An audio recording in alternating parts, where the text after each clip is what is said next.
আসসালামু আলাইকুম রহমতুল্লাহ, welcome to our ফিচ একাডেমি। এক্সেলের দ্বিতীয় ক্লাসে আমি আছি রকি। এটি হচ্ছে এই অংশটি হচ্ছে রিবনের অংশ। তো আমরা যদি চাই যে আমাদের রিবনটি আমরা হাইড করে রাখবো, রিবনটা আমাদের সবসময় শু থাকবে না, তখন আমরা এই দেখেন এখানে একটা আইকন দেখা যাচ্ছে, এটা হচ্ছে রিবন ডিসপ্লে অপশন। এখানে ক্লিক করবেন। ক্লিক করার পর আমরা যদি এখানে অটো হাইড রিবনে ক্লিক করি, আমাদের রিবনটা হাইড হয়ে থাকবে। পরবর্তীতে আবার যদি আপনার প্রয়োজন হয় তখন আপনি এই রিবনে ক্লিক করবেন। রিবনে ক্লিক করে দেন আপনি এখানে শু ট্যাবস অ্যান্ড কমেন্টসে ক্লিক করবেন। কমেন্টসে ক্লিক করলে আপনার রিবনটি আবার এখানে শু থাকবে। আর আপনি যদি চান অনেক সময় যে আমার রিবনটা আমি যখন মাত্র মাউস পয়েন্টটা ওখানে নিয়ে যাব তখনই আমার রিবনটা আসবে, না হয় চলে যাবে, তখন আপনি এখানে গিয়ে জাস্ট আমরা এখানে অটো হাইড করে দিব। অটো হাইড করার পর যখন দেখেন আমরা এখানে গিয়ে আবার ক্লিক করব তখন আমাদের রিবনটি চলে আসবে। তো আমরা এখানে এখন আপাতত শু ট্যাবস অ্যান্ড কমান্ড করে দিচ্ছি। হ্যাঁ, এবার আসেন আমরা আমাদের রিবনের প্রত্যেকটা টুলসের সাথে আমরা পরিচিত হব পরবর্তী ক্লাসে। ক্রমান্বয়ে বা স্টেপ বাই স্টেপ আমরা প্রত্যেকটা টুলস নিয়ে কাজ করে থাকব। তো এখন আমরা এখান থেকে আমরা পরিচিত হয়ে নিই। এটি হচ্ছে দেখেন, এটি হচ্ছে নেম বক্স। এটি হচ্ছে নেম বক্স।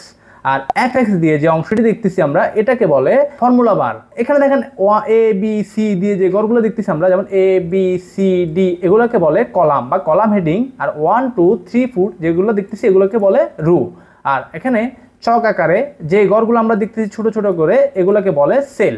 এবং প্রত্যেকটা সেলের এখানে যতগুলো সেল আছে প্রত্যেকটা সেলের আলাদা আলাদা ইন্ডিভিজুয়াল নাম থাকবে এখানে। তো আমরা নামগুলো কীভাবে আইডেন্টি করবো চলেন আমরা সেটা জেনে নিই। যেমন আমরা যদি এখানে ক্লিক করি, এটি কত নাম্বার কলাম আছে? C number column. আর 2 নাম্বার রুতে আছে, তার মানে এই সেলটার নামটা শো করবে এই নেম বক্সে। দেখেন তো C2, এই সেলটার নাম হচ্ছে C2। আমি যখন এখানে ক্লিক করতেছি, এই সেলটাকে সিলেক্ট করতেছি, তখন এটি হচ্ছে ই নাম্বার কলামে 5 নাম্বার রুতে, তার মানে এই সেলটির নাম হচ্ছে E5। যখন এই সেলে ক্লিক করতেছি তখন আমাকে এখানে শো করতেছে কি, এখানে সি নাম্বার কলাম 10 নাম্বার রুতে আছে, তার মানে C10। হ্যাঁ, এবার আসলে আমরা ফর্মুলা বক্স নিয়ে কথা বলি। ফর্মুলা বার হচ্ছে বা ফর্মুলা বার হচ্ছে, যেমন আমি যদি এখানে কিছু একটা লিখি, যেমন আমি লিখলাম এখানে ফিচ একাডেমি লিখলাম। ফিচ একাডেমি লেখার পর আমি দেখেন, আমি যখন এখানে ফিচ একাডেমিটা সিলেক্ট করতেছি তখন আমার সাথে সাথে এই ফর্মুলা বারে আমার ফিচ একাডেমি লেখাটা দেখাচ্ছে। বাট এটি তো আমি এখানেও দেখতে পাচ্ছি। তো এখন আমি চাচ্ছি এখানে কোন একটা ফর্মুলা ইউজ করবো বা একটা সহজ মেথড একটা ফর্মুলা ইউজ করি। তো আমি এখানে আমরা একটা কথা বলে নিই, এক্সেলে আমরা যেই ধরনের ফর্মুলা ইউজ করি না কেন তার জন্য আমাদেরকে সর্বপ্রথম ইকুয়াল ইউজ করা লাগবে। তো আমি এখান থেকে ইকুয়াল দিলাম। ইকুয়াল দেওয়ার পর আমি এখানে 20 + 30 দিলাম। তো 20 + 30 রেজাল্ট আসবে কত? 50। তো 50 আসার পর এখন দেখেন আমি যখন আমার ডিসপ্লেতে ফ্রন্ট এন্ডে আমাকে যে রেজাল্টটা দেখাচ্ছে সেটা আছে কি 50।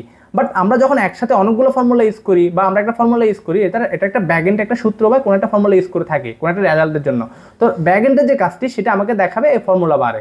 তো দেখেন এখানে এখানে আমি কি কাজটা করেছিলাম, যখন আমরা এখানে বাইরে ক্লিক করতেছি তখন আমাকে রেজাল্ট দেখাচ্ছে 50। বাট এটার একটা ব্যাক এন্ডে যে ফর্মুলাটি ইউজ করেছিলাম যখন আমরা এখানে ক্লিক করি সেটা আমাদের ফর্মুলা বারে দেখায়।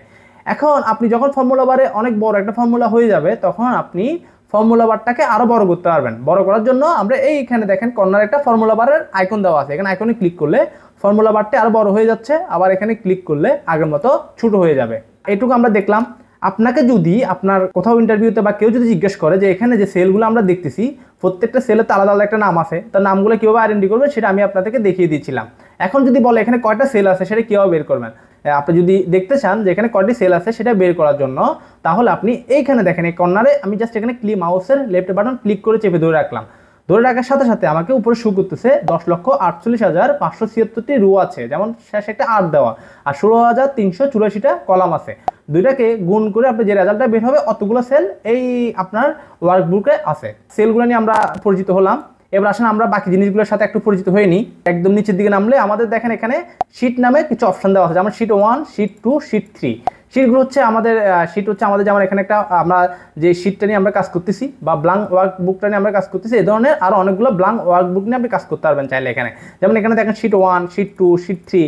আপনার যদি আরও বেশি লাগে তখন আপনি শিট 3 এখানে এই প্লাস দেখেন নিউ শিট, এই প্লাস যে আইকনটি দেখতেছেন এখানে ক্লিক করলে আপনার শিটগুলো বাড়বে।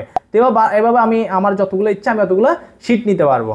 আবার যদি আপনার এখান থেকে কোনো একটা শিট না লাগে, আপনি চাচ্ছেন এখান থেকে কিছু শিট কমায় ফেলবেন, কমানোর জন্য আপনার মাউস থেকে রাইট বাটন ক্লিক করবেন, দেন এখান থেকে ডিলেটে ক্লিক করবেন, রাইট বাটন ক্লিক করবেন, ডিলেটে ক্লিক করবেন, রাইট বাটন ক্লিক করবেন, ডিলেটে ক্লিক করবেন। এভাবে আপনার শিটগুলো আপনি কমিয়ে নিতে পারবেন।